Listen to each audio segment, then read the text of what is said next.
What do you think of when you hear the words tagalongs, Samoas, thin mints, do-si-dos, or trefoils? That's right, Girl Scout cookies. These are not just delicious treats that we get to enjoy once a year. They're part of something more, something bigger. Did you know that according to Kathy Klowinger, the former CEO of the Girl Scouts of the United States of America, she states that the annual Girl Scout sales is a unique and powerful $700 million education program that brings to life the Girl Scouts' true brand, developing leadership in girls. But get this, only 1 in 5 girls believe she has the key qualities required to be a good leader. Young women today deserve the opportunity to reach their full leadership potential, but they are lacking the support, motivation, and guidance needed to fulfill this goal.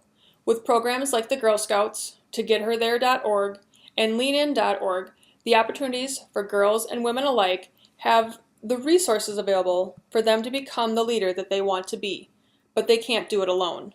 They need our help. Juliet Gordon Lowe founded the Girl Scouts of the United States of America over 100 years ago in Savannah, Georgia. Today, there are 3.2 million Girl Scouts, 2.3 million girl members, and 890,000 adult members, working mainly as volunteers. The organization ensures that young girls have all of the same opportunities as young boys, while being one of the most iconic organizations in the world. This organization is very close to my heart. I am a lifelong Girl Scout, a Girl Scout Gold Award recipient, and a community volunteer. This organization had a very large impact on my leadership path and how I became who I am today. I joined the Girl Scouts when I was in first grade and continued all the way through till I was a senior in high school. I just celebrated my 26th year in Girl Scouts, and the skills and foundations that I experienced and learned continue to shine through today. I consider myself a leader, and because of what I experienced while in Girl Scouts and the adults around me growing up, I am who I am today. What makes up a leader? There are many traits that make up a leader. I've realized that anyone can be a leader, but it takes someone special to lead others to greatness. There needs to be a continued spotlight on gender equality. We as a society need to invest in girls and women. By investing in girls at a young age, we can help foster and develop them into the leaders that will allow them to succeed as they go through life. According to the Girl Scout Research Institute, 3/4 of girls feel that it is still necessary to focus on gender equality. Gender equality is not just something that we need to focus on for young girls, but also for women in the corporate world.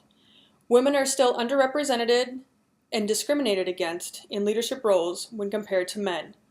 The concept of the glass ceiling still exists for many women today. Even though we continue to empower women, there is still gender inequality.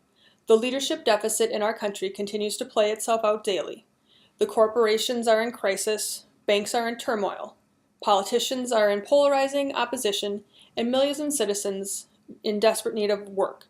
This crisis is compounded by the fact that nearly half of the nation's creativity, innovation, problem-solving, brain power, capability, and talent, that of girls and women, continues to be overlooked. That was according to the Girls in Leadership 2011 Girl Scout Annual Report.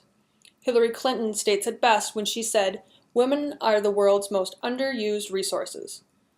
How do we change this mindset? We need to step up and be role models. As you look around you at the young girls who are 8, 9, 10, or even entering high school, remember that these are our leaders of tomorrow.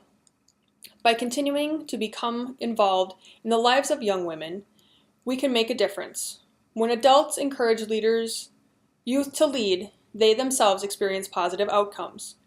Our youth need more positive role models. We need to encourage more programs to be implemented in the schools right away in elementary school.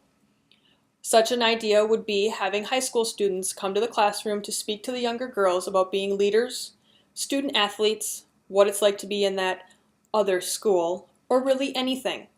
Young girls always look up to the older girls and think that they are such great role models. In return, we need to have a similar program for the girls in high school. Having the opportunity to talk to college students about what college life is like and all the possibilities that are offered will help lead them in the right direction. We all need mentors in our lives to help guide us on our journey. One woman who I really enjoy learning more about is Sheryl Sandberg, the COO of Facebook. She is breaking barriers and developing programs that ask us to lean in. Sheryl Sandberg stated in an interview for the Harvard Business Review in April of 2013 that there aren't enough women sitting at the tables where decisions are made. Reigniting the revolution means I want us to notice all of this and find ways to encourage more women to step up and more companies to recognize what women bring to the table. Women have come a long way in the past 60 plus years. A gentle reminder of how far we have come in the world, especially in the corporate world, is to look at the television show Mad Men. Many of the women in the office are either a secretary or a receptionist. They are not in the executive offices or the executive roles. In fact, according to the latest Fortune 500 list, there are only 21 women CEOs, which is up from 10 in 2006. How do we get more women into these high leadership roles? Simple. We start when they are young. We instill in our daughters, nieces, sisters, and granddaughters that anything is possible when you set your mind to it. A leader can be anyone. When asked to define what a leader was, many young Girl Scouts stated, "A leader is anyone with great spirit and heart." We need to get away from the gender stereotype that women are less competent than men. As women continue to mature and get into their careers, we as women need to continue to acknowledge, recognize, and nurture our leadership abilities and qualities. As working women, Sheryl Sandberg wants us to continue to dream big, forge a path through obstacles, and achieve our full potential. She also hopes that each man will do his part to support women in the workplace and in the home, also with gusto. As we start using the talents of our entire population, our institutions will become more productive, our home will be happier, and the children growing up in these homes will no longer be held back by narrow stereotypes.